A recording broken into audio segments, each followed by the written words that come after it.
మన దేశంలో సిగ్గుపడకుండా ఉంటే చదువుకున్న వాళ్ళు కూడా కొన్ని మంచి మంచి వ్యాపారాలు ఉన్నాయి. తక్కువ పెట్టుబడి, వందల్లో మహా అంటే వేలలో.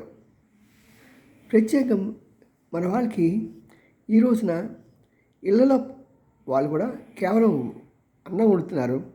కర్రీసు, చారు, సాంబారు ఇవన్నీ కూడా ఆ పక్కనే ఉన్నటువంటి ఈ ఫుడ్ సెంటర్స్ నుంచి తెచ్చుకొని తినేస్తున్నారు. మంచిదే, ఎందుకంటే ఆ ఫుడ్ సెంటర్స్ వాళ్ళు కూడా కొద్దిగా జాగ్రత్తగా మంచి క్వాలిటీ ఇచ్చి మంచి ఆయిల్స్ వాడితే బాగుంటుంది.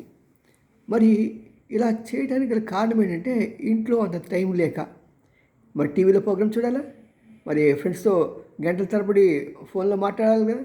ఇదివరకైతే దానికి మీటర్ రీడింగ్ ఉండే, ఇప్పుడు మీటర్ రీడింగ్ లేదు కదా. ఇలాగా ముందు చొచ్చుకోవచ్చు. అమెరికా నుంచి వస్తున్న వాళ్ళు ఎవరైనా సరే ఇంకా 2 వ్యాపారాలు మేము చెప్తాను చూడండి.